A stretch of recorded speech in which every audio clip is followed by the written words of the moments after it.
Welcome back to Multi-Mind, Mental Wellness for the Multi-Hyphenate. I'm Artis Desjardins. Today we're talking about something that keeps a lot of multi-hyphenates stuck. How do you keep creating content when you need revenue now, but content pays off later? You're building a YouTube channel, you're posting on social media, you're writing, recording, editing, spending hours on content creation. And you know intellectually that content builds authority, attracts clients, creates a funnel. But right now, today, this week, that video you spent 10 hours on got 47 views, and you still don't have a client from it. So how do you stay patient with the process when you need results faster than the process delivers? That's what we're solving today. I just spent 10 hours on a YouTube video, planning, recording, editing, thumbnail design, descriptions, tags, the whole process. I publish it, I promote it, I wait. 48 hours later, 12 views, 2 comments, 0 consulting inquiries. And I'm sitting here thinking, in those 10 hours, I could have done a client outreach and actually landed paid work. I need revenue. I'm working my 9 to 5 all day, then building my consulting business in the evenings. Content creation is supposed to attract clients, but it's not. Not yet anyway. So I'm doing mental math. This video took 10 hours. I got 12 views. That's basically nothing. Should I just stop creating content and focus only on a direct client acquisition? But then I think about the long game. I know content builds authority. I know it compounds. I know the videos I post today might attract clients 6 months from now, but I need clients now and eventually doesn't pay the bills. This is the ROI paradox. The strategy that works long term feels impossible to sustain short term. In reality, I have December 2026 circled on my calendar. That's when I need my consulting revenue to fully replace my salary. Content creation is supposed to feed that funnel, but right now, the funnel is empty. The content exists, the views are modest, the client inquiries, silence. And I'm thinking, how long can I invest 10 hours a week into something that isn't paying me? When do I cut my losses and go all in on direction outreach? Here's what makes content creation so mentally challenging when you're building towards self-employment. You're investing today's time for tomorrow's results, but tomorrow's rent is due today. Content compounds slowly. A video you post in January might attract a client in June. A post you publish today might get discovered in a search 8 months from now. That's how content works. But it's not how bills work. When you're still employed and trying to build consulting revenue to replace your 9 to 5, every hour matters. Every decision feels high stakes. Spending 10 hours on a video that gets 50 views feels like a waste, even if intellectually you know it's not. And here's what compounds it. Everyone else's content seems to be working. You see other creators with thousands of views, other consultants posting about clients they got through content, other entrepreneurs saying, just be consistent, like it's that simple. Meanwhile, you're being consistent, you're showing up, you're creating quality content, and the ROI is slow or invisible or non-existent so far. So you start questioning, am I doing it wrong? Should I change my strategy? Should I just stop and focus only on direct outreach? How long am I supposed to wait before this pays off? The mental load isn't the content creation itself. It's the patience required while living in the gap between effort and payoff. Here's what actually works. Don't choose between content creation and direct revenue generation. Run both tracks simultaneously, but strategically, not randomly. Track 1, direct revenue activities, short term. These are activities that can generate revenue in the next 1 to 3 months. Direct client outreach, personalized, relationship-based, referral cultivation, asking past clients and or connections, networking events, in-person or virtual, proposal follow-ups and closing conversations. Time allocation, 60 to 70% of your client acquisition time. This keeps cash flowing. This builds towards replacing your 9 to 5. This pays bills now. Track 2, content creation, long-term.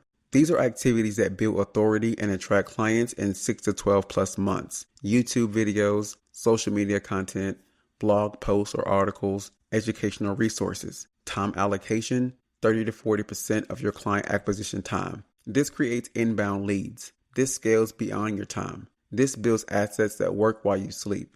You're not betting everything on content.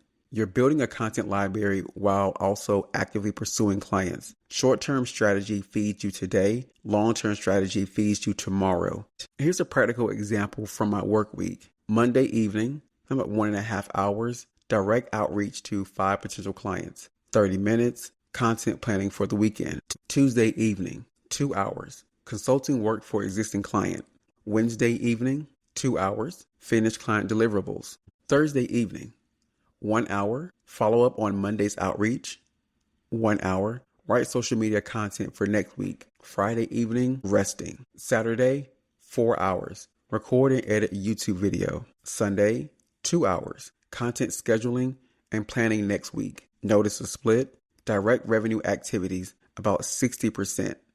Outreach, client work, follow-ups. Content creation, about 40%. Video creation, content planning. I'm not abandoning content, but I'm also not betting my entire client acquisition strategy on it. Strategy 2, content as client relationship tool. And here's a mindset shift. Content doesn't just attract new clients, it nurtures existing relationships. When you create a video about business strategy, send it to past clients. Hey, made this video and thought of you. When you post about a framework, tag people in your network who might find it useful. Content becomes a relationship maintenance tool, not just a client acquisition tool. A relationship maintenance leads to referrals, which leads to revenue. Last month, I sent a YouTube video to 3 past connections. One of them replied, "This is great. Actually, I know someone who could use your help." That referral turned into a consultation call. Strategy 3, the patience metric. Instead of measuring content success by immediate views or inquiries, track content library growth. How many videos and or posts have you created? Consistency streaks. Have you shown up weekly for X months? Skill development. Is your content quality improving? These metrics prove you're building an asset, even if the ROI isn't visible yet. I'm at 6 YouTube videos now. A few months of consistent building. My editing has improved. My messaging is clearer. My on-camera presence is stronger. That's not nothing. Even if the view count doesn't reflect it yet, you're not choosing between now and later. You're doing both. Direct revenue work pays this year's bills. Content creation pays next year's bills. And eventually, maybe in 6 months, maybe 18 months, the content track starts paying off. And when it does, it compounds. But you can't wait for that day to start building revenue. You need both tracks running. Here's your integration work for this week. Design your dual track revenue strategy. Step 1, audit last month's time allocation. How much time went to content creation? How much time went to direct client acquisition? How much time went to client delivery, actual revenue work?